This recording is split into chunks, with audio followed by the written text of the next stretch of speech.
Salut à tous, on se retrouve aujourd'hui pour un nouveau podcast. Après avoir échangé avec différents préparateurs physiques et responsables de la performance de Top 14 et Pro D2, on s'attaque maintenant à la nutrition. Dans cet épisode, j'échange avec Sarah Bredon, la responsable de la nutrition de la section paloise. La section fonctionne hyper bien en ce moment et c'est pas du tout un hasard. C'est tout le travail mis en place depuis des années par Sébastien Piccheroni et son équipe. Que ce soit Romain Bourdiol, le responsable de la performance avec qui on a pu faire un podcast, mais aussi Sarah sur la partie nutrition, supplémentation que vous allez voir aussi, et bien sûr toute la partie rugby. Si t'es un joueur de rugby ou un prépa physique, prépare-toi à apprendre énormément de choses avec cette vidéo. Sarah nous dévoile un paquet de conseils qu'on peut appliquer immédiatement dans la semaine. Que ce soit pour la nourriture, notamment avec les fruits, elle conseille d'en consommer au moins 3 par jour pour avoir le taux de vitamines suffisant, mais aussi sur les compléments, on parle d'intra-workout, de post-workout, de pré-workout, tout pour permettre aux différents joueurs de performer. Donc restez bien jusqu'à la fin, vous allez pas être déçus, on est parti avec l'épisode. Bon, salut Sarah, merci d'avoir accepté mon invitation et bienvenue sur le podcast Morphy. Pour te parler un petit peu de ce qui est prévu, je comptais te présenter un petit peu à tout le monde et après quelques questions assez techniques d'entrée. Est-ce que c'est bon pour toi? C'est bon pour moi et merci beaucoup pour l'invitation. Avec plaisir. Alors, donc là, tu es actuellement la responsable de la nutrition de la section paloise. J'ai vu aussi que tu tiens une formation Eureka, donc on en parlera aussi, mais tu fais à la fois la nutrition, supplémentation, environnement. De ce que j'ai vu, tout était pour les professionnels de la santé.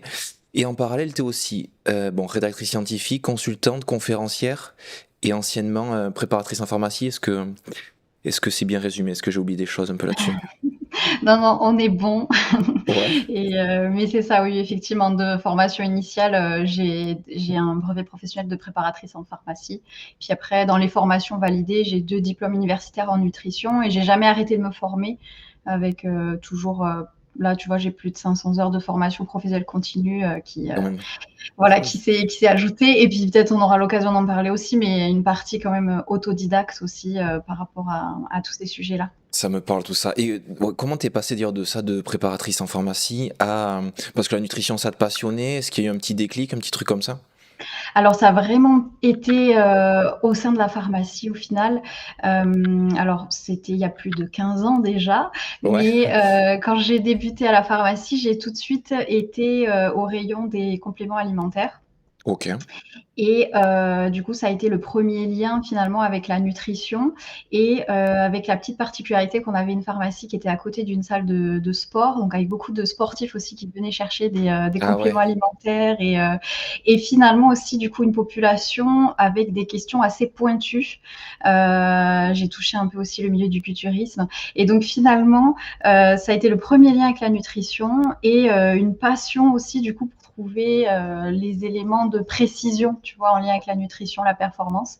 Hmm. Et donc, c'est à partir de ce biais-là où j'ai vraiment commencé à me former sur le sujet, faire mes recherches, etc. Très bien. Parce qu'en plus, il y a 15 ans, on n'avait pas du tout les mêmes informations qu'actuellement. C'était quand même beaucoup plus dur. Enfin, là, juste sur Ouais, Instagram, on peut trouver des infos. Donc ça, ouais. c'est ça un petit peu. Et alors, j'avais des questions de prévues, mais là, je commence déjà à déraper. Est-ce que, est-ce que déjà, là, pour ta méthode de recherche, à l'époque, ça se passait comment d'ailleurs? Par exemple, là, tu t'es dit, je vais voir des formations. Est-ce que tu as essayé de te renseigner toi-même dans des livres? C'était quoi un peu ta stratégie là-dessus?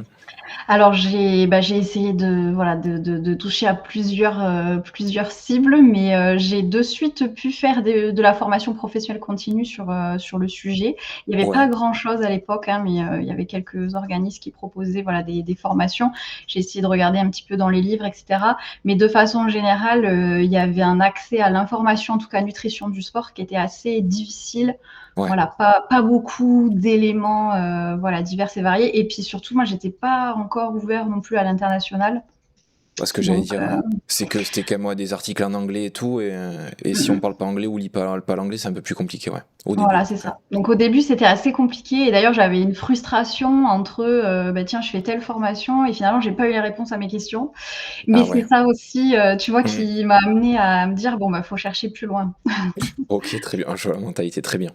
Et après, comment t'es arrivé à la section du coup? Parce que t'es arrivé à la section en 2017, c'est ça? Oui, Et t'es arrivé comment? Par quel biais? Un peu ouais, par hasard? alors à la section, en fait, il y a eu 2 moments charnières.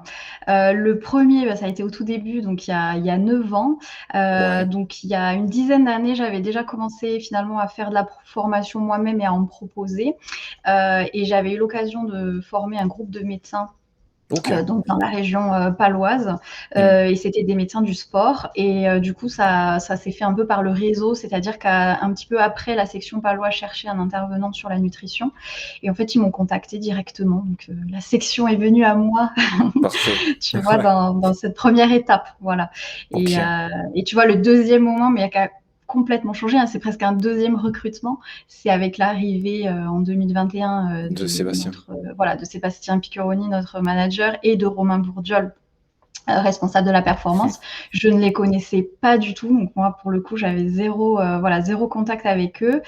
Tout le staff a été quand même relativement changé Ouais, c'est et donc finalement, bah, je me suis retrouvée voilà, à refaire un entretien avec eux, à proposer et à montrer voilà, comment je travaillais, ce que je pouvais apporter. Et le contact en fait a été super dès le départ, avec vraiment une même vision de travail. Donc très bien ça. toujours là. Très bien, ouais. Très ouais, parce que ça a dû voir une immense différence. Nous, déjà, de l'extérieur, on le voit quand même, Ouais. le passage en plus, ça s'est pas fait de suite. Nous, on l'a vu de l'extérieur au bout de 2 ans, 3 ans, c'est ça, ça a mis du temps, on va voir plus là et on voit un peu l'éclosion maintenant. Mais c'était quoi d'ailleurs ce gros changement-là? Est-ce que, alors, de l'extérieur, on peut penser que du style, au tout début, c'était des petites piqûres de rappel sur la nutrition, on fait donner des éléments un peu enfin, un peu les plus simples possibles, et là, au fur et à Ouais. mesure, peut-être qu'ils t'ont demandé de prendre beaucoup plus de place parce qu'ils se sont rendus compte que la nutrition avait un vrai impact. C'est ça un petit peu? Oui, c'est ça. Franchement, les choses ont énormément changé. Moi, déjà, là-bas, j'étais une intervenante, extérieure. Voilà, j'étais pas intégrée au staff. Je Ouais. venais, 2 heures tous les 15 jours et j'arrivais dans un environnement qui, franchement, je peux le dire, était quand même plutôt hostile de façon globale à la nutrition. Franchement, Ouais. j'assume mes propos. Tu sais, bah, il y a 10 ans et dans le milieu du rugby, on associe énormément, la nutrition, enfin en tout cas les joueurs associent la nutrition à un côté très contrôle, Oui, tu réduis tout au poids, tu as pas de tu plaisir, pèses enfin tout, ouais. voilà. Donc tu avais bien sûr quelques profils déjà convaincus, mais tu avais vraiment quand même un effet de groupe un peu global où, Mmh. c'était compliqué d'arriver. Et tu vois, je dis souvent que moi, ma première année à la section paloise, franchement, ma première mission, ça a été de montrer que je suis là pour les aider, je suis une ressource Ah, tu et un je flic, suis hein, pas tu vois, je suis pas la police de la nutrition. voilà. Mmh. Ah ouais, ça a pas dû être facile en plus, enfin, ouais. Parce qu'en plus, c'est intégrer un milieu, donc c'est quand même rugbyman du Sud-Ouest, à Ouais. l'ancienne quand même, du Romal, donc c'est quand même une mentalité particulière. Ils voient une femme arriver qui parle de nutrition. Au début, ouais, ils doivent un peu halluciner, je pense. Maintenant, ça paraît hyper logique, mais à Mmh mh. l'époque, peut-être pas quand même, ouais. Ouais, ouais, mais c'est tout à fait ça et après effectivement ça a changé complètement, avec, les années et encore une fois à partir de 2021 avec l'arrivée de Sébastien, Romain, là aussi il y a eu un énorme changement et en fait c'est important aussi de le dire parce que là on a parlé joueurs, mais ce qui a fait un énorme changement à partir de 2021, c'est que c'est le staff qui était impliqué dans la nutrition Ouais, avec vraiment tu vois une volonté de mettre la nutrition dans le pilier de la récupération, du joueur et du coup, eh bien, c'est aussi dégager une enveloppe du budget avec budgétaire, tu vois? eh oui. Il faut des sous pour que ça Ouais, marche comme en et prépa physique, ouais. voilà, c'est ça et il faut Mmh. que ça soit valorisé au niveau finalement de l'équipe, enfin du système finalement, staff sportif avant tout. Mmh. Voilà et après bien sûr, avec des joueurs, qui aujourd'hui sont complètement convaincus et de plus en plus, impliqués, tu vois, dans leur démarche, personnelle, quoi, voilà Ouais. mais Ouais, ils en sont conscients 10 ans, maintenant. c'est le jour et la nuit, hein. Ouais, j'imagine. Mais nous, on le voit déjà de la partie prépa physique. Avant, Mmh. c'était un peu ça aussi. Ah, fais pas de Ouais, muscu, sinon ça va ralentir les joueurs, tu vois, un truc comme ça. Et maintenant, ouais. c'est quand même bien intégré, mais Mmh. très bien. Ok, donc une immense différence. Et même si le message vient du manager et que le manager, il croit en la nutrition, il sait l'impact que ça peut avoir, ça n'a rien à voir à ce qu'il véhicule auprès des joueurs et tout, j'imagine. Mmh mh. Mais très bien. Exactement. Nickel, ok, très clair. J'avais une petite question un peu sur le côté individualisation. Ça, Oui, alors moi, c'est un truc qui me tient un peu à cœur et tout.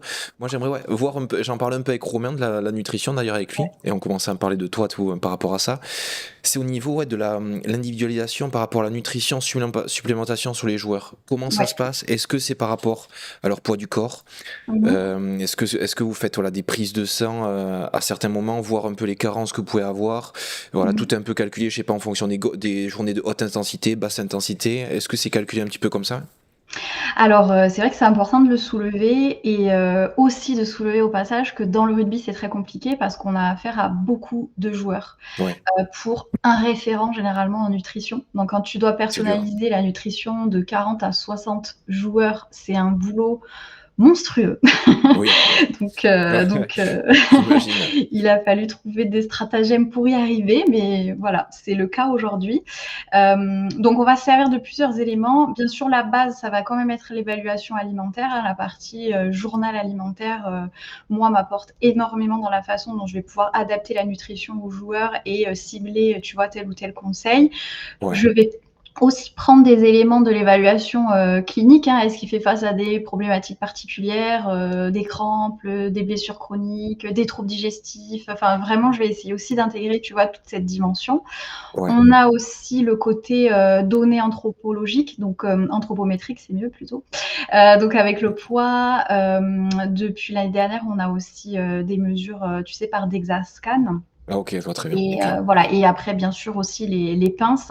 Hmm. Donc on va aussi utiliser ça.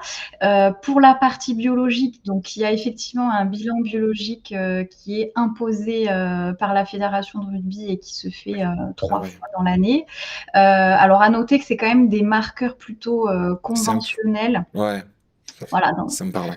voilà, dans une majorité de cas. Donc, il y a quelques marqueurs que l'on peut utiliser, voilà, de façon indirecte en suivi du sportif, mais ça reste quand même un bilan bio qui n'est pas Classique. suffisant, tu vois, pour un aspect nutritionnel Ouais, ou même de performance. c'est ça en gros qui est remboursé par la Ouais. Sécu, j'imagine, et pas forcément chercher la vitamine D ou chaque petite vitamine qui rajoute un petit billet en plus, quoi, c'est simple. Exactement, Ouais. voilà, c'est ça. Donc après, il y a eu une saison où j'ai eu la chance de pouvoir travailler avec un bilan nutritionnel complémentaire. Tu vois, on avait choisi quelques paramètres et que l'on a fait systématiquement à tous les joueurs.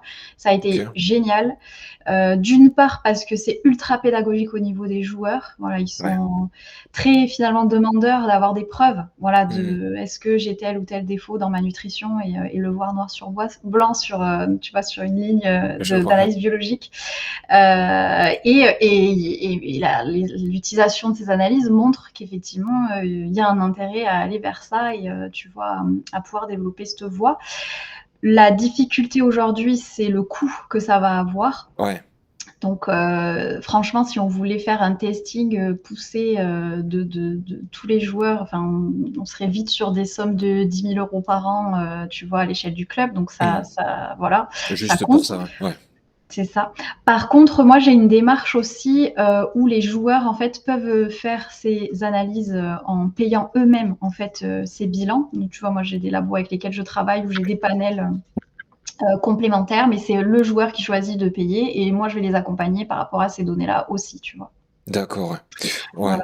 Oui, ouais, c'est vrai que c'est pas bête, on n'y pense pas. Mais c'est vrai que les joueurs actuellement, ils ont quand même en top 14, ils ont quand même plutôt un bon salaire, donc ils peuvent se permettre d'investir en eux-mêmes pour pouvoir améliorer tout ça et pas forcément, voilà, lâcher, ouais, Mm, 10, 20 mm. 000 euros pour. Ok, Ouais. très bien.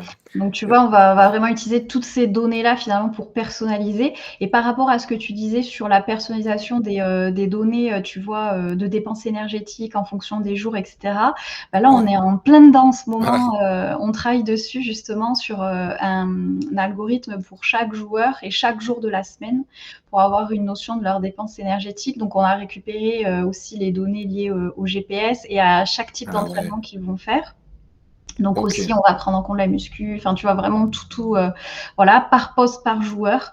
Et donc, on est en train de créer cet outil-là et après, justement, répartir le besoin par repas et en faire une application sur la partie restauration collective, c'est-à-dire, tu vois, les repas qu'on va prendre en commun.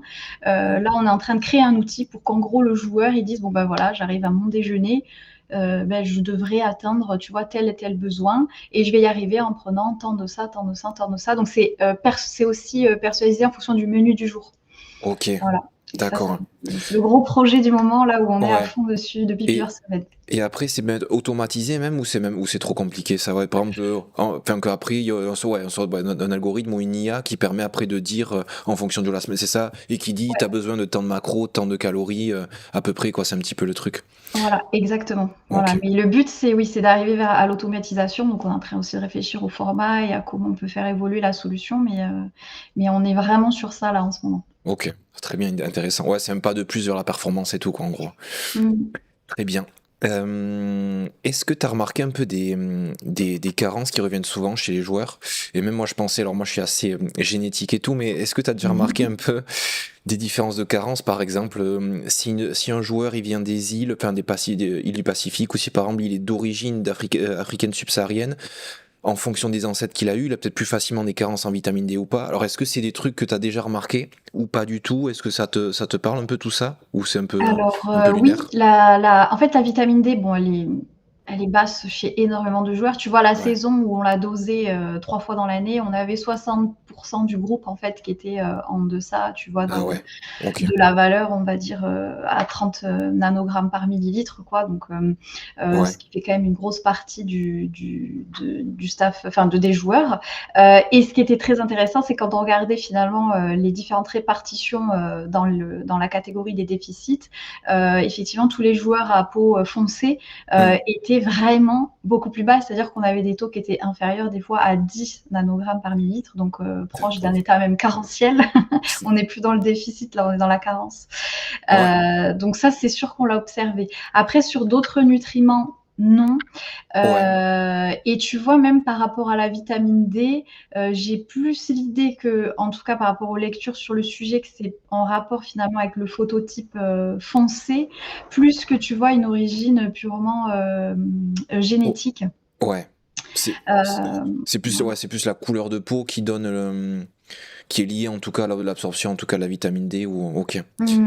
D'accord, qu'il y a ça, ouais. Et après, d'autres types de carences, est-ce qu'il y a des carences assez classiques, donc vitamine D, ouais. Moi, ouais, c'est ça, la population française, c'est quoi? Il y a 80% qui sont en déficit un peu de base, c'est pas un truc un peu comme ça, ouais? Comme un... Oui, tu avais Ouais, eu une grosse enquête française et c'est vrai que voilà, c'est le chiffre que l'on ressort toujours où tu as ouais, voilà, 80% qui est en deçà, toujours pareil, de ce fameux seuil des 30 nanogrammes par ok, millilitre. Et en ouais. plus de ça, ce taux, on va dire que c'est un taux un peu minimal Oui, ouais, ok. parce qu'on peut aussi optimiser un petit peu ces valeurs-là. Moi, j'ai fait, tu vois, une recherche un petit peu plus précise sur ça.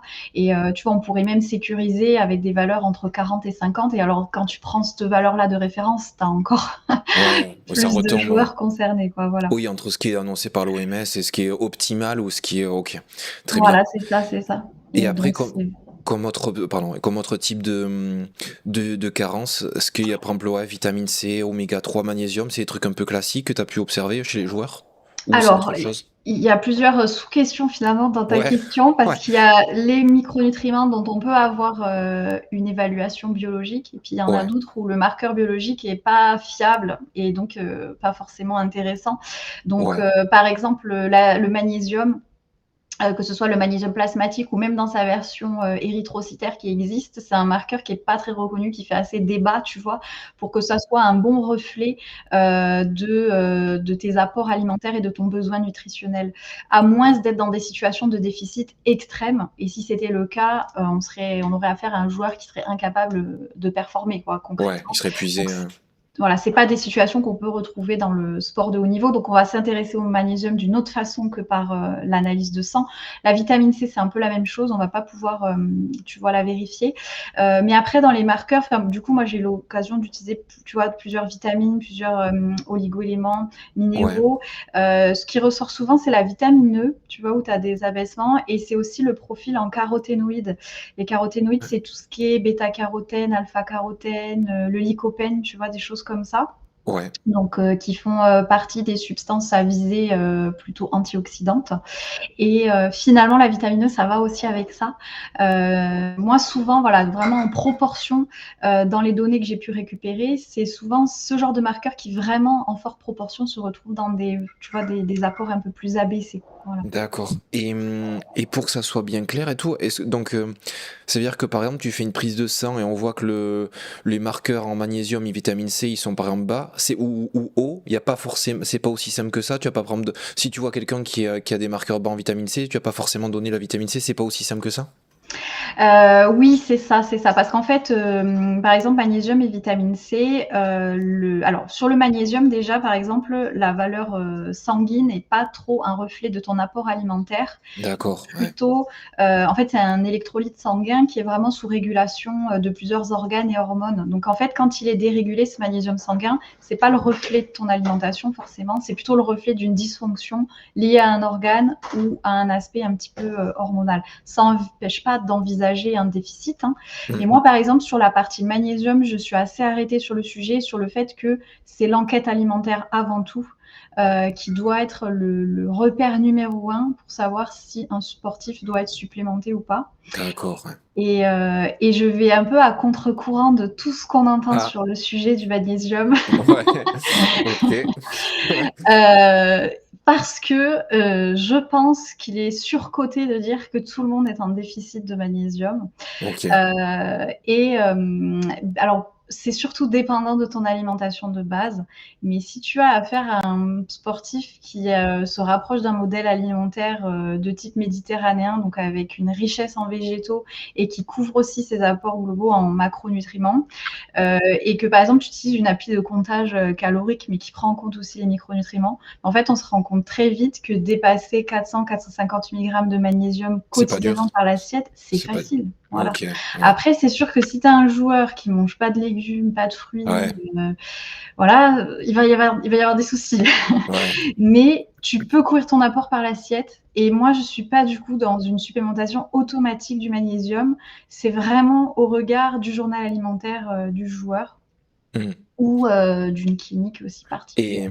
Et pareil pour la vitamine C alors, qui est très liée aussi aux fruits et légumes, donc c'est un peu la Oui, même, et la un peu vitamine C, j'ai envie de dire, c'est encore plus facile ouais, avec les de kiwis, couvrir enfin ton genre avec, apport. ouais. Franchement, enfin vraiment, tu vas très facilement même doubler, voire tripler ton besoin nutritionnel en vitamine C.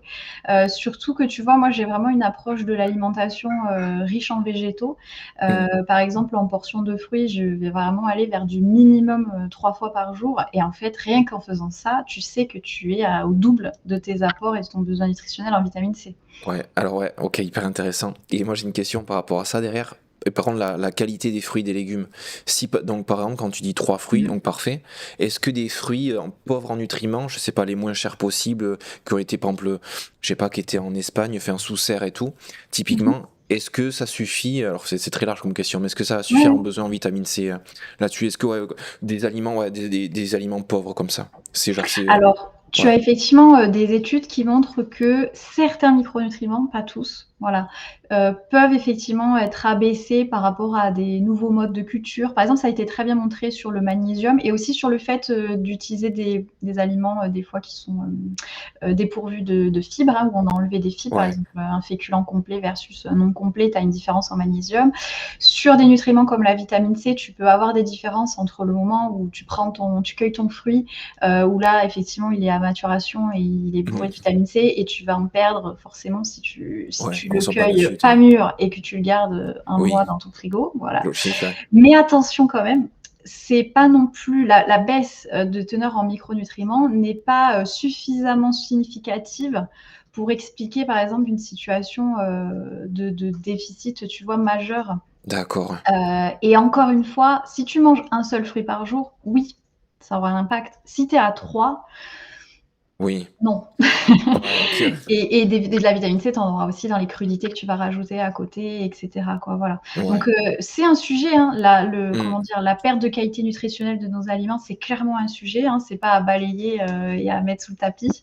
Mais après attention, je trouve, à pas non plus à donner comment dire? Une importance non plus trop forte et finalement à survaloriser une supplémentation alors qu'une nutrition, un peu plus ajustée en prenant en compte ça, peut aussi faire le job. Ouais, parce qu'en fait, les nutriments, il s'est pas non plus divisé par 100 en fonction du temps de Voilà. cueillette et tout, ouais. On parle de quelques pourcentages, hein, donc Mmh. voilà. OK, très bien. Ah, c'est intéressant, OK. Très bien. Si un jou alors, si par exemple un joueur, il arrive, il dit qu'il est fatigué, il comprend pas un peu ce qu'il a, ça va être quoi un petit peu les questions que tu vas lui poser? Enfin, tu vas regarder par exemple ce qu'il mange, ouais, après c'est peut-être lié aussi aux entraînements et tout, mais c'est ça, tu vas creuser un peu, tu vas lui poser des questions, regarder un peu, c'est ça un peu le protocole un peu classique? Oui, c'est ça. De toute façon, on essaie vraiment à la section d'avoir une approche multifactorielle. Déjà, je vais jamais travailler, moi Oui, toute seule dans solo, mon ouais, coin. ouais. C'est important de le soulever. Donc, Mmh. de toute façon, s'il y a une problématique de fatigue, il y aura quand même la partie consultation médicale. Tu sais qu'on se sert aussi des questionnaires de surentraînement parce que c'est beaucoup plus courant qu'on ne le pense, hein, même Oui. si les joueurs sont suivis. Tu vas avoir le bloc sommeil, où moi-même je vais poser des questions parce que je peux être un relais après, tu vois, vers les informations que je vais amener, vers le côté des prépas physiques, mais aussi le côté médical. Donc, tu vois, moi, c'est des questions que je pose tout le temps, la qualité du sommeil. Ouais. Et bien sûr, on arrive à l'assiette. Voilà. Ouais. Et tu vois, mon point numéro 1 que je vais toujours vérifier, c'est d'abord la quantité alimentaire. Est-ce que le joueur, mange assez? Voilà, est-ce qu'il est pas dans une situation de déficit nutritionnel? Mais vraiment là, je parle des macronutriments. Voilà, est-ce que Ouais, les glucides en sont là? Est-ce que priorité. les protéines sont là? Bien sûr, parce que, malgré tout, voilà, le côté les glucides, là, le côté calorique, hein, c'est la première chose pour alimenter, ta cellule et ta production énergétique. Mmh. Et donc je vais vraiment m'assurer de ça. Et bien sûr qu'après on va aller aussi du côté, qualité nutritionnelle. Ouais. D'accord? Qui aussi du coup, nous donne l'aspect, micronutriments, antioxydants et cetera. Voilà, mais ne pas oublier le côté, quantitatif. Parce que c'est peut-être une erreur qui a pu être fait, à une période, tu vois? Où, De on va de restreindre, suite penser, tu sais, magnésium, machin, tout ça, et puis en fait, ils mangent pas de glucides, quoi. Ouais, voilà, OK, ouais, oui, c'est clair. En fait, c'est ça un peu même dans la hiérarchie, c'est d'abord, est-ce qu'il dort plus que Mmh. 2 heures par nuit? Je dis une bêtise. Ouais. Est-ce qu'il a besoin de 4000 calories, il est à 2000? Tu vois? Est-ce que ouais, Mmh. avant de parler de carence et tout, déjà Voilà. ouais, ça fait un peu une Mmh. pyramide inversée un petit peu, enfin, C'est un ça, peu c'est ça. Et tu vois, mmh, en avançant dans cette pyramide, si tu te dis: mmh, «Bah, on a essayé de tout faire, le sommeil, l'alimentation, on met en place peut-être une supplémentation, tu vois, personnalisée». C'est à ce moment-là, tu vois, par exemple, où je vais avoir tendance à dire: «Bah, tiens, là, ça serait sympa quand même d'aller voir du côté d'une analyse biologique un peu plus mmh. poussée pour voir si on n'a pas des indices sur ce qui est en train de se passer et peut-être cibler quelque chose, ou enfin, sur lequel on est passé à côté», tu vois, avec les autres éléments. Très bien, impec, très clair. Nickel. Au niveau des compléments, c'est quoi pour toi les compléments les plus importants en règle générale? Alors peut-être que c'est aussi assez large, peut-être que tu vas me dire santé ou performance, mais pour un joueur de Ouais. rugby de top 14, si tu as des compléments les plus importants à donner, tu dirais quoi? Alors, déjà, je dirais ceux qui sont utiles et non délétères. C'est large, mais c'est Oui. important de le soulever. Mm, Donc utile, on le sait, ben, en se renseignant justement par rapport au niveau de preuve, tu vois, que tu vas avoir par rapport à telle et telle substance. mm, Et tu l'as soulevé juste avant, effectivement, il y a 2 grands volets. Tu as le volet, nutritionnel, c'est-à-dire la supplémentation qui va être, le prolongement de ton assiette, et puis tu as la supplémentation plutôt où tu vas chercher une aide ergogénique, où tu es dans la performance, tu vois? ouais. Donc, sur tout ce qui est nutritionnel, par exemple, une vitamine D, franchement, c'est un incontournable. Mm. Quelle que soit la nutrition du joueur, la vitamine D, elle fait partie, de mes conseils. Et après, pour la totalité des autres nutriments, c'est alimentation dépendante. Que ce soit, Ouais, magnésium, taux oméga de pro, 3. ouais. Ou même taux de prot et tout, j'imagine, s'il a pas Voilà. la. Ouais. La whey, c'est vraiment Mm. quelque chose que je peux être amenée à conseiller, mais c'est dépendant de l'alimentation, quoi. C'est pas, C'est vrai. voilà, Mm. c'est pour compléter ton besoin nutritionnel. C'est pas pour rajouter un effet, par rapport à ton assiette. Donc Oui. tu vois, ça Mm. c'est les choses qui reviennent. Par contre, c'est vrai que sur le volet, performance, là, j'ai quand même enfin voilà, il y a des incontournables aujourd'hui. En première position, je dirais que c'est la boisson d'effort. Alors c'est vrai que ça, voilà, c'est une Ça, ouais. appellation large, mais on va le classer de toute façon, tu vois, sur le côté complément alimentaire. Mais je trouve que c'est important de parler, tu vois, de la boisson d'effort. C'est-à-dire qu'en gros, c'est vraiment gérer ta nutrition, pendant l'effort, et ça va être du coup des glucides et du sodium qui vont être les 2 ingrédients, principaux, tu vois, de ta boisson d'effort. Eh bien. Et pour rebondir sur ça, sur la boisson d'effort, tu Mmh. parles de match, d'entraînement? Tu parles un peu des 2, c'est ça? Ouais, des 2. Parce OK. qu'en fait, alors, en pratique rugby, en entraînement, potentiellement, il y a pas un besoin fondamental de boisson d'effort lié à la durée, tu sais, de Ce que l'effort j'allais total. dire. Ouais, Voilà. si ça dépasse pas, ouais, le 1 heure et demie, donc Voilà, ouais. exactement. Mais il y a un point super important, c'est la notion de gut training, et d'avoir un joueur, en fait, qui est, entraîné à absorber des glucides à l'effort. OK, ça me parle, OK, Et j'ai compris. tu vois? Mmh Donc mh. à la fois qu'il y ait une tolérance digestive intestinale, d'où le gut training, et Ouais, aussi, une capacité finalement à adhérer au goût, à la sensation que ça va lui donner, tu vois? pendant Au l'effort, ouais. niveau, voilà, de l'effort. Donc en fait, on met en place la boisson d'effort en entraînement, mais vraiment dans une optique, de faire adhérer aux joueurs, tu vois? La pratique de la boisson d'effort à l'effort. Et comme ça, jour de match, où là, c'est un incontournable, et bien finalement, on a, un ensemble de joueurs qui adhèrent vraiment à cette boisson d'effort. Ouais, parce qu'il y a des règles un peu là-dessus, comme ouais, le glucose qu'on coupe avec le fructose, fait pour les efforts un peu plus longs Ouais, et tout, et c'est ça. Ouais, mmh, ok. Mais tout je à comprends fait. quelle est la stratégie. Et oui, c'est pour s'habituer un peu au goût sucré avec. Exactement. Voilà. D'accord, ouais. Et nous, tu vois, on formule notre propre boisson d'effort. J'achète les ingrédients, tu sais, en unitaire Ouais.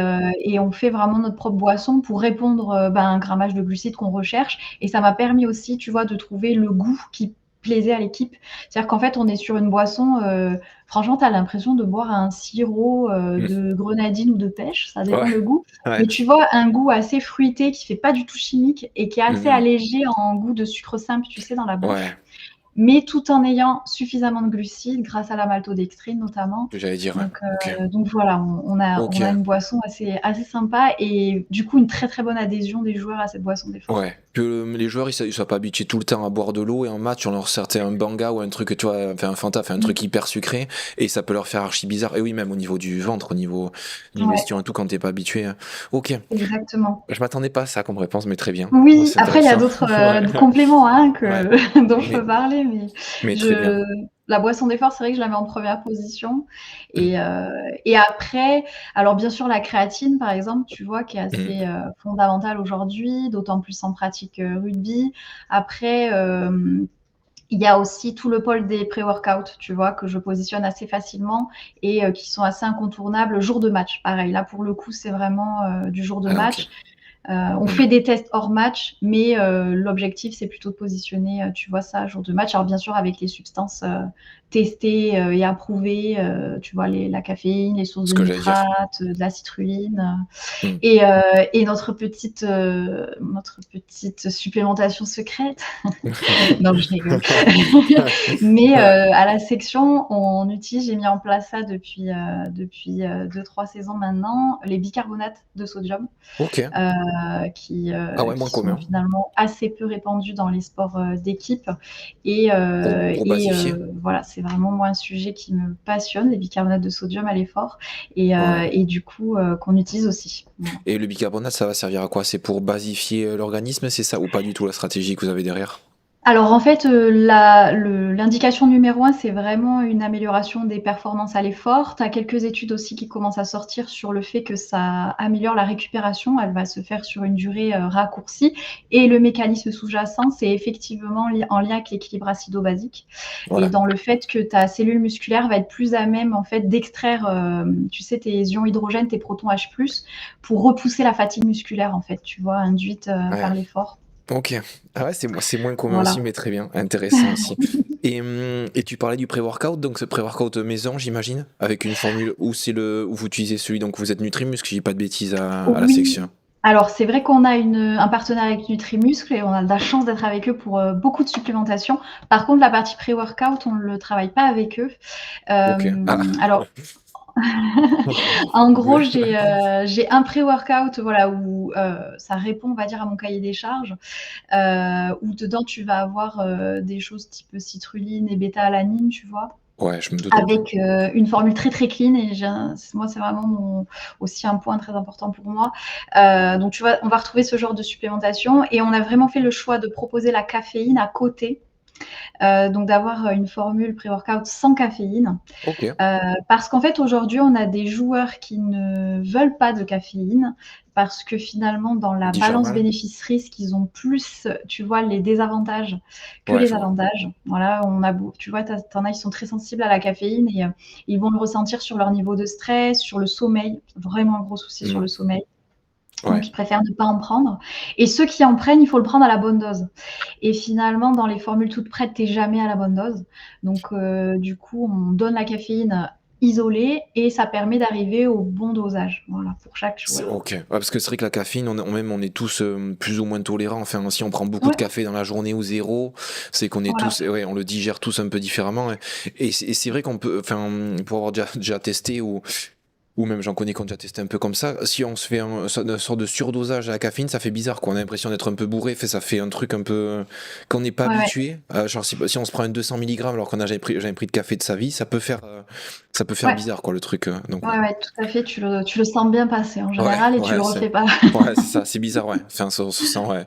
Et c'est vrai qu'il y en a, ouais, en fonction du stress, et c'est vrai que le sommeil aussi là-dessus. Oui, et puis tu parlais de génétique, là pour le coup on n'est pas du tout égaux, dans notre capacité à métaboliser, la caféine. Mhm. Donc tu as aussi des joueurs qui sont beaucoup plus sensibles avec des doses inférieures et ça pour le coup c'est à prendre en compte. Ouais, c'est vrai. Ok. Je pensais pas ouais, que c'était séparé, mais ouais, normal au final, vu qu'il y a des grosses tolérances. Très bien.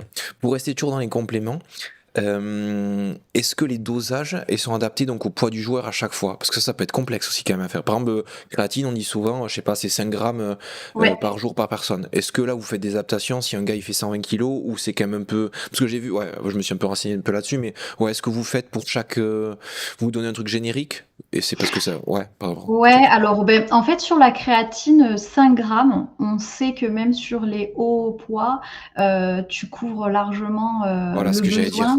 Hmm. Donc en fait, on s'embête pas sur la créatine, Hmm. avec tes 5 grammes, honnêtement que tu fasses, 90 kilogrammes et même 130 kilogrammes, on sait que c'est même au-dessus, hein, C'est de ça. de ton besoin nutritionnel. Hmm. Donc après on s'embête pas à dire, toi tu as 80 kilogrammes donc tu prends 3 grammes et toi 120 tu prends 5.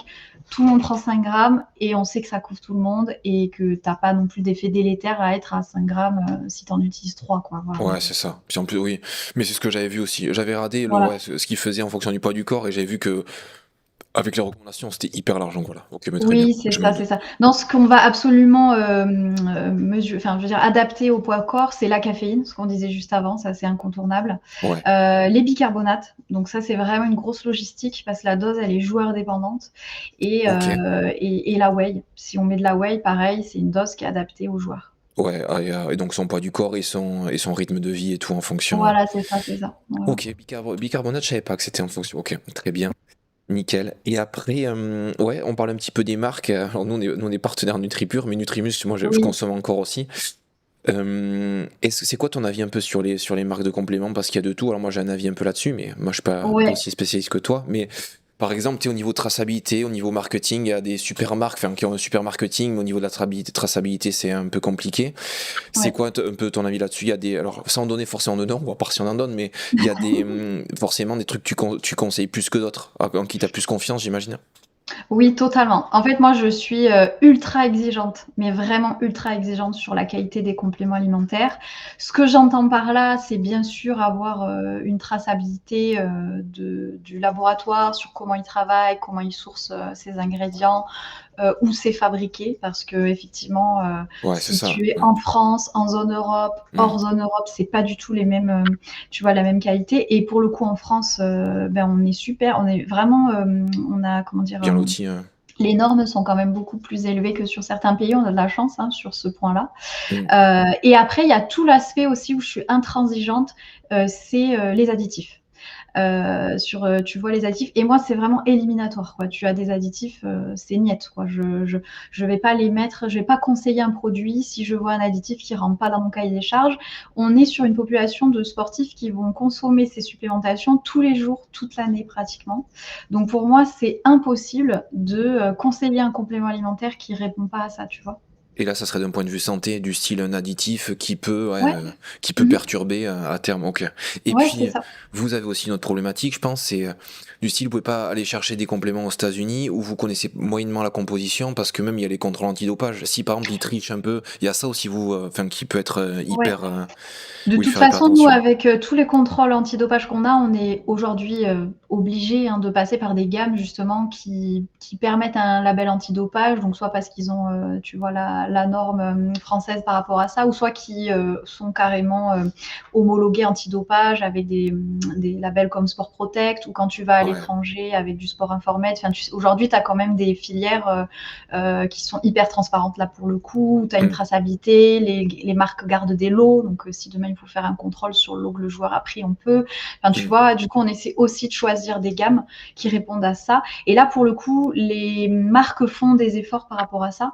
Franchement, il y a 10 ans, c'était horrible Ah parce ouais. que toutes les gammes qui avaient le label antidopage pour la plupart, c'était des mauvais produits.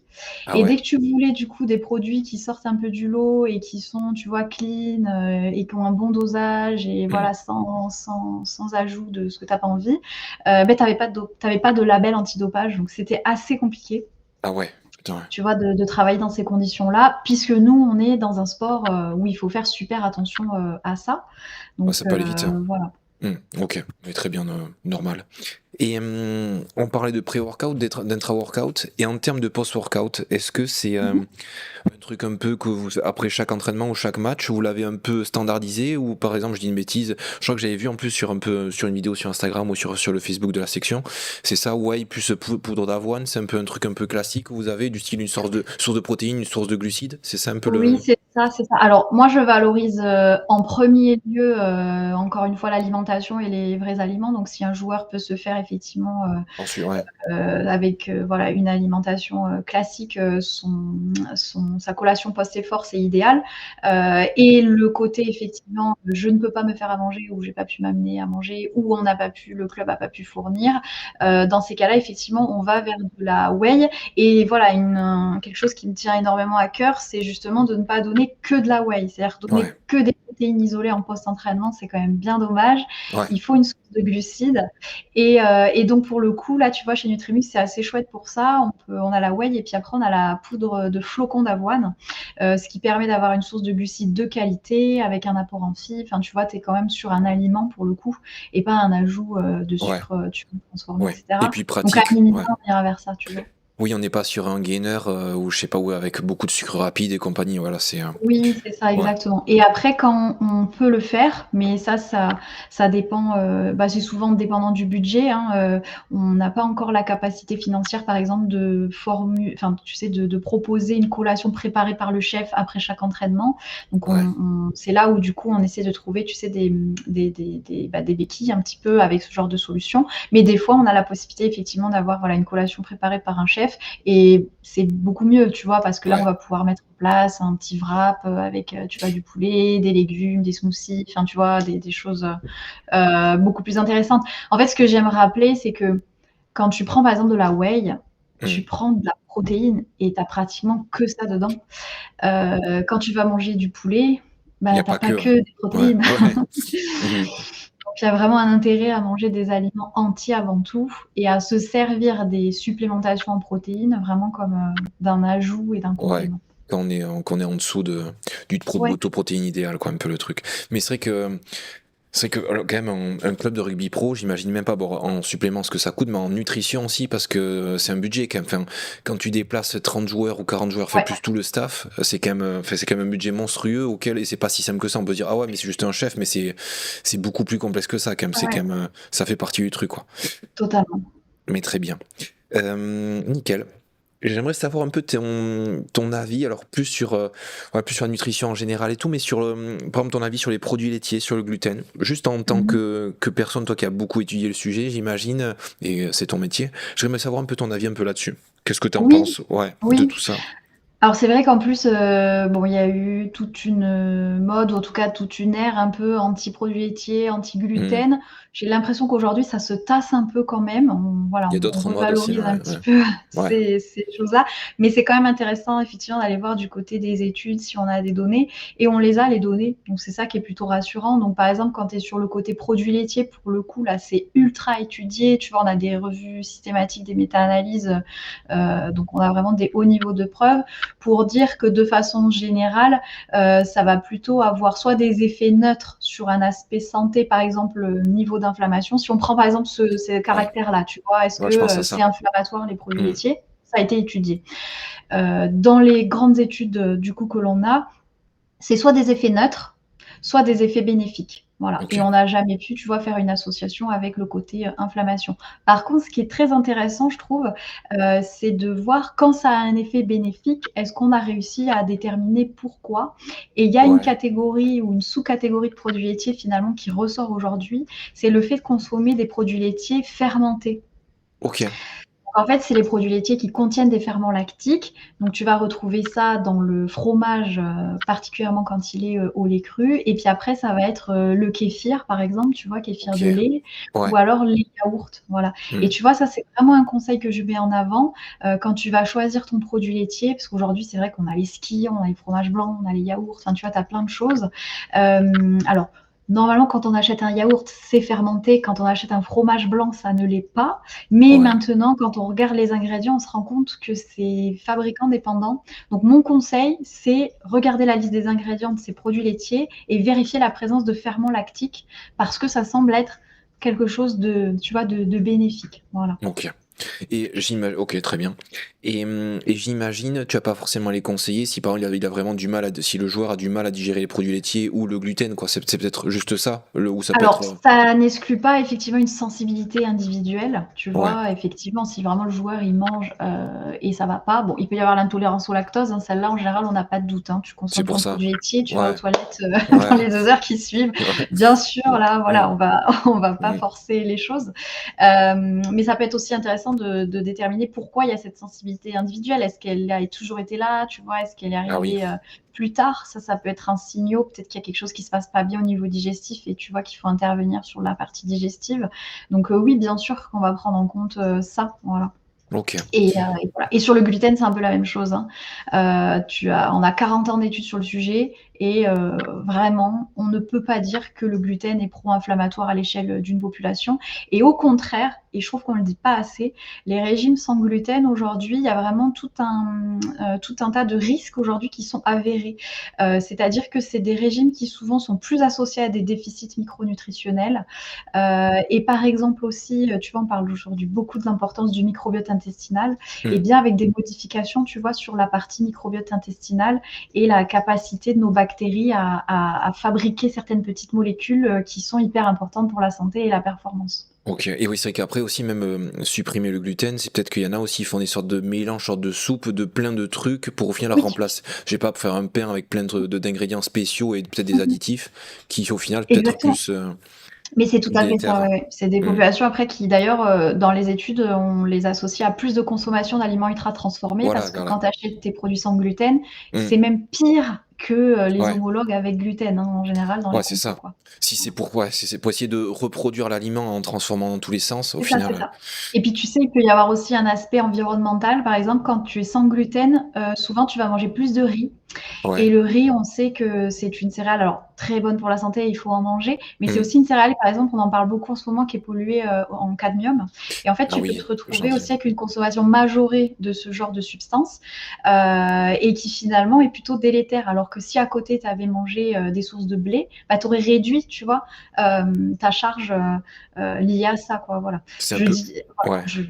Ok, très bien. Mais ça, oui, c'est un peu quand par exemple on veut plus manger de viande et on mange que du poisson. Et si on prend des poissons un peu gros et tout, en plus, on peut avoir un taux de métaux hyper élevé, alors que sur le papier, on se dit c'est une bonne idée, quoi. C'est vrai que. voilà, c'est ça. Et je dis pas que le riz est mauvais, hein, Oui, voilà, oui, c'est oui, c'est vraiment vrai. tout dose dépendant, Oui, mais c'est intéressant de montrer que finalement, en voulant bien faire, oui, en fait, on peut finalement pas forcément être toujours dans le bon, quoi. oui, Voilà. c'est clair. Ouais, c'est quoi, c'est complexe. Mais oui, je vois très bien. Nickel. Chez les rugbyman, c'est quoi la plus grosse erreur que tu vois niveau nutrition? Est-ce que je. Ouais, vas-y, j'ai une petite idée en tête, mais. Alors, j'avoue, c'est difficile pour moi de répondre à cette question parce que c'est vrai que bah, j'aime bien un peu toujours pareil. Tu as des différences de joueur à joueur. Mais si je devais donner une réponse, je dirais c'est quand même la peur des glucides. Ok, Et le ah fait ouais. d'associer les glucides à la prise de poids, c'est vraiment quelque chose que j'entends très souvent et sur lequel je dois souvent rassurer à dire non mais la boisson d'effort tu peux la prendre Ah ouais, comme même si s'il c'est y a du des sucre. glucides, tu Ah ouais. vois. Hmm. Voilà, tu es en post-effort, tu peux consommer, tu vois, telle ou telle source de glucides et c'est vrai que c'est quelque chose que j'entends et je pense que ça vient des réseaux, tu vois, Oui. sur cet aspect. voilà, vraiment régulièrement, j'ai des joueurs qui arrivent, qui me disent: «Ah bah, ça y est, j'ai enlevé les féculents le soir», tu vois? Ouais, En j'allais pensant dire bien exactement ça. faire, quoi, voilà. Ouais, ouais, et puis je vais pas prendre de féculents le soir, sinon je vais prendre du poids. C'est vrai que ça, c'est la première stratégie en général qu'on entend, hein. Mais OK. Exactement.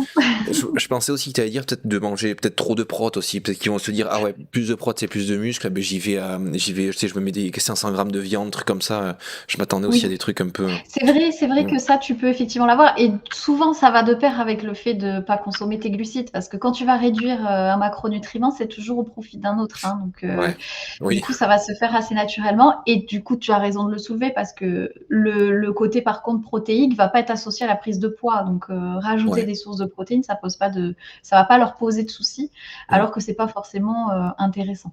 ouais, très bien. Autre petite question aussi dans ce style. Est-ce qu'il y a un grand mythe sur la nutrition qui perdure un peu, que tu vois, des trucs qui arrivent souvent? Est-ce qu'il y a des grandes idées reçues, un peu comme les féculents le soir? Est-ce que tu en as d'autres un peu comme ça qui. Bah, franchement, j'avais aussi un petit peu envie de te répondre la même chose et surtout, tu vois, aujourd'hui, tu as beaucoup d'approches, kétogènes, tu sais, keto diet ou, low Ouais, carb dont on entend parler sur les réseaux avec d'ailleurs des personnes qui te mettent en avant, tu vois, ces alimentations-là, presque comme étant, la solution pour avoir de ouais, la obligatoire. performance et cetera. Bon, du coup, on est toujours un petit peu dans cette notion de glucides délétères et cetera. C'est quand même quelque chose qui est toujours présent actuellement et qui fait du mal, moi, je pense, à une partie, tu vois, Mm. des sportifs. Donc j'aurais eu envie de te dire ça. Après, ce qu'on a beaucoup entendu à une époque, c'était la notion, tu sais, de protéines dangereuses pour les reins. Bon, heureusement, ça a Ouais. été, beaucoup débunké, Mm. et on l'entend de moins en moins, mais on peut quand même encore l'entendre. On l'entend quand Après, même encore un peu, ouais, c'est vrai, franchement, voilà, c'est ça et des ouais. Mm. fois aussi de sources médicales, tu vois? Et c'est ça qui est un peu plus embêtante. Voilà. Ouais, ça, ouais, oui, parce que on peut même encore entendre certains médecins qui vont dire, mange pas trop d'œufs, genre, 2 œufs, c'est déjà limite, ou des trucs un peu comme Ouais, ça, quand c'est un peu plus à l'ancienne. effectivement. Ouais, tout à fait. Ça Mmh me mh. parle tout ça. Très bien, ok. Est-ce que toi, ah, putain, on continue un peu dans ce style de questions. Est-ce que tu aurais un conseil? Donc on a sûrement pas mal de rugbyman de fédéral qui écoutent un petit peu les podcasts. Ouais. Est-ce que tu aurais un conseil un peu là-dessus? Que ce soit nutrition, peut-être supplémentation, peut-être ailleurs. Est-ce que un petit conseil à appliquer, s'il y en a un petit truc à dire, est-ce que tu aurais. C'est des questions Mmh larges, hein, désolé, Oui, mais. bien sûr. Ouais, Alors, franchement, en numéro un, c'est tout bête, hein, mais honnêtement, c'est de se faire accompagner. C'est-à-dire que si tu as envie de bien faire les choses et de vraiment prendre un gap sur ta nutrition, prends une consultation chez un diététicien parce qu'en fait, mm, entre le coût de cette consulte et ce que ça peut t'amener, c'est quand même dommage de pas faire cette démarche-là. Tu vois, moi, j'ai eu l'occasion d'en suivre, hein, donc hors section paloise, tu vois, des joueurs de fédéral qui se sont rapprochés pour justement travailler sur la nutrition. Mais juste, tu vois, avec une ou deux consultes, tu peux déjà transmettre énormément de choses ouais, et faire la différence. Parce qu'aujourd'hui, tu as une telle profusion d'informations que c'est pas facile non plus de, tu vois, de démêler un peu le vrai du faux, etc. Donc, tu vois, j'aurais tendance à dire ça. Passer ça, si on est vraiment ah sur oui, l'aspect nutrition. ouais, Euh, Aujourd'hui, je dirais que dans la nutrition, il faut chercher à avoir une alimentation la plus diversifiée, possible. Et un conseil pour y arriver, c'est de consommer toutes tes catégories alimentaires et justement de ne pas être dans un objectif de restriction. Donc c'est-à-dire, OK, tu as de la viande, du poisson, des œufs, mais il faut que si tu tes végétaux, tes fruits, tes légumes, tes légumineuses, tes noix. Tu vois, c'est vraiment tes laitages, voilà. Tu manges vraiment toute catégorie doit être, représentée ouais, et ne pas minimiser l'importance et la place des végétaux dans l'assiette du sportif. Voilà. Les sportifs qui dureront le plus dans le temps, qui mettront toutes les chances de leur côté en termes de récupération, etc., c'est les sportifs qui font la place aux végétaux dans leur assiette. Les végétaux, en fait, c'est la base pour t'amener tout ce qui va être polyphénol, donc tout ce qui va être action liée à la récupération, le côté antioxydant, anti-inflammatoire. C'est grâce aux végétaux que tu vas aussi amener une grande majorité de micronutriments. mm. Il y en a aussi dans l'animal, hein, voilà, mais le végétal est incontournable. Et manger 5 fruits et légumes par jour, c'est pas assez. Ah ouais, Manger 5 fruits et ouais, légumes par jour, si tu manges 5 portions de fruits et légumes par jour, tu ne couvres pas les besoins d'un sportif, justement sur ces aspects micronutritionnels. Donc, je dirais, voilà, vise 3 fruits par jour, vise 2 portions de légumes cuits par jour avec aussi 2 crudités par jour. Et en fait, en visant ça, tu vas améliorer ton apport de végétaux et Mmh. ça fait une réelle différence. Voilà. Alors en les amenant tranquillement pour les supporter au niveau digestif. Hein. Ouais, mais c'est vrai que s'ils entendent ce message du style manger plus de fruits et légumes, ça améliore la Mhm. récupération. Déjà, quand il y a ce lien-là, ça fait déjà, Ouais. ça fait un peu plus sens et tout là-dessus. Et tu sais, ça me fait penser à un truc, il y a quelques années avec, tu sais, le documentaire sur Netflix, Oui, The Game Changers qui ouais, je avait pense à fait, ça. voilà, Ouais, tout le monde en parlait, hein. ouais. Et en fait, moi, ça, je m'en suis servie un peu différemment parce que finalement, souvent, ce qui ressortait, c'était ah, faut arrêter la viande, etc. Donc, bien Mm. sûr, je le précise au passage, hein, ce documentaire a beaucoup de problématiques et ne va pas du tout. Ouais, Mais il y a un truc qui est c'est vrai. intéressant, c'est qu'en fait, l'intérêt de ce documentaire, c'est pas de dire que c'est la viande qui pose problème, c'est manger des végétaux. En fait, c'est manger des végétaux qui va amener tous les bénéfices, justement, qui Mm. peuvent potentiellement être évoqués dans ce documentaire. Voilà. Et c'est ce point-là, en fait, qu'il faut mettre Je en me avant. rappelle, ouais. Ils mettaient en avant les résultats comme ça les arrangeait et tout. Je me rappelle un peu Ouais, ouais, le ouais, style. Ouais, ouais. c'est ça. Il fallait tirer les conclusions qu'ils voulaient, quoi, un petit peu. C'était le. Exactement. Voilà. Ouais, mais très bien. Oui, mais c'est vrai qu'ils sont plus de légumes. Oui, parce qu'on peut voir ça, on peut se dire, ah, ben les végétariens, ils vivent plus longtemps, mais est-ce que parce que du style, ils mangent moins de trucs transformés, ils mangent plus de légumes et de fruits? Peut-être que c'est pas pour ça, c'était surtout pour ça. Mais très bien. C'est vrai que c'est une erreur de beaucoup de rugbyman, quand même, de passer à côté un peu des légumes, même certains zéros qu'on va à l'extrême, enfin, plus le niveau Mhm. descend, en tout cas, c'est ça. Ouais, tout à fait. Très bien. Impec. Des questions un peu plus personnelles, on arrive quand même bientôt à la fin. Alors, parce que même moi, je fais le parallèle avec moi aussi, comment tu t'instruis un peu actuellement? Ou est-ce que déjà tu as le temps de t'instruire avant? Enfin, est-ce que tu as encore le temps de t'instruire? Est-ce qu'avant tu avais une certaine méthode et là elle a évolué en fonction du temps? Avant, est-ce que tu passais plus de temps à lire? Là, j'ai une bêtise, un peu plus de podcasts ou des fois utiliser les IA ou trucs comme ça. Est-ce que tu arrives à trouver du temps? Comment t'es par rapport à tout ça? Alors, en fait, vraiment, j'ai un temps vraiment dédié, en fait, à ma Ok, veille ouais. scientifique et à mes lectures, parce que j'estime que, c'est incontournable pour la pratique que j'ai aujourd'hui. Donc, j'ai la chance d'intervenir dans le sport de haut niveau. Je peux pas me permettre de me reposer sur mes acquis. Et ça va vite, ouais. Et l'autre, partie de mes activités, hein, donc j'ai fondé Eureka Formation, où on est donc sur des formations sur la nutrition, la supplémentation, la santé environnementale, je dois amener les dernières informations, les dernières synthèses. Donc en fait, me tenir à jour, ça C'est fait parti partie du de mon boulot. métier et toutes les semaines, j'ai un temps dédié en fait à ça et j'y tiens énormément parce que c'est une passion en fait. C'est presque le volet que je préfère, tu vois. Mm. Et À la recherche, ça. voilà, c'est ça. Et alors, du coup, pour les moyens de me tenir à jour, alors, j'écoute pas du tout de podcast, je ne lis pas de livres, Ok. parce que souvent, ce sont des ressources qui sont adaptées plutôt quand Ah. même au grand public. Et en fait, Mm. je ne trouve pas les informations dont j'ai besoin. Et en fait, moi, je fais Les articles. l'intégralité de ma veille et voilà sur PubMed. En fait, je ne fais que Ok. ça, voilà, tu vois. Donc, en fait, ma méthode, c'est vraiment de cibler un sujet. Et en fait, je fais des actualisations. Tu vois, par exemple, la dernière chose que j'ai travaillé à fond, c'était l'alimentation anti-inflammatoire. Est-ce que c'est marketing ou pas? Tu vois, est-ce que c'est étudié ou pas? Mm. Ben, j'ai passé 2 semaines où mes temps dédiés étaient vraiment positionnés sur ça et où en fait, je vais vraiment essayer de lire un maximum d'études sur le sujet, donc je vais les trier par niveau de preuve et puis par type d'études aussi. Et je vais faire ma propre synthèse sur le sujet, en fait, ma propre bibliographie, quoi. Voilà. D'accord, ok, je vois très bien alors du coup. Donc tous les articles en anglais et tout, alors j'imagine du coup les études. Et tu utilises pas d'IA, par exemple, tu vois, Perplexity, tu vois, pour aller chercher après dans PubMed. C'est des trucs que tu fais ou non? C'est à PubMed et tu vas voir, tu vas creuser à l'intérieur. Non, je suis un peu encore à l'ancienne. Alors, je me pose des questions sur le fait que peut-être je perds du temps parce que c'est un Ouais, vrai travail de fourmi, hein. ouais, c'est Franchement, pour quand je ça. traite un thème, Ouais. je passe des centaines d'articles en revue Mm. pour arriver sur ceux que je vais lire et ceux que je vais aller approfondir. C'est un boulot de fourmi, donc Ouais. je suis certaine que forcément l'IA pourrait m'aider. Mais par exemple, sur les quelques tests que j'ai faits, j'étais toujours un peu déçue. Alors, j'ai un côté un peu perfectionniste où il faut que j'ai un regard le plus exhaustif possible avant de me sentir légitime de parler d'un sujet. Ouais. Et en fait, quand je fais appel à l'IA, j'ai pas confiance. Ouais. C'est clair, Je ouais. me dis, il y a peut-être un truc où on est passé à côté, ou voilà. Et en fait, j'ai fait des tests hein, où je fais ma propre biblio et après je compare le résultat de l'IA. Alors, il y a des IA honnêtement aujourd'hui qui font un super job et quand tu as pas le temps, je pense que c'est OK. Mmh. Mais moi, par exemple, je veux vraiment être dans le plus haut niveau que je peux avoir et en fait, et bien, la recherche que je fais, me satisfait plus que les résultats, tu vois, fournis par l'IA. Ouais, je vois très bien. Et puis même, t'as des responsabilités aussi du style, comme t'es avec un club pro, t'as aussi une formation et tout, tu peux pas te permettre, c'est pas comme si, j'ai une bêtise, tu faisais un réel sur Instagram, bon, allez, t'as fait une petite bêtise, c'est pas très Mmh. très grave, ça passe à la trappe. Mais par contre, oui, si dans la formation t'as une erreur ou tu mets des trucs en place avec la section qui a une erreur, c'est que si tu peux pas trop le permettre, il vaut mieux passer plus de temps que... Ouais.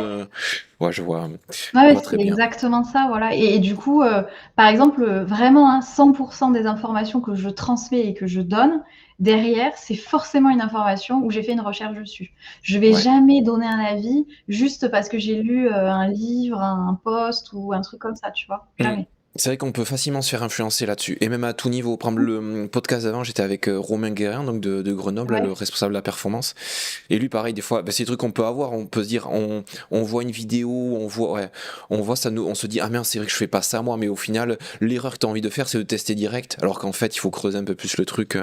Mmh mh. Et même lui, qui est quand même hyper performant, ça lui fait déjà ça. Alors je me dis qu'en est plus jeune, on peut facilement se faire laver la tête là-dessus, quoi. Mais totalement d'accord avec toi, ouais. Très bien, parfait. Mais nickel, Sarah, on arrive à la fin de l'heure. Merci en tout cas pour ton temps, c'était hyper intéressant. Merci à toi en tout cas. Beh, merci aussi à toi.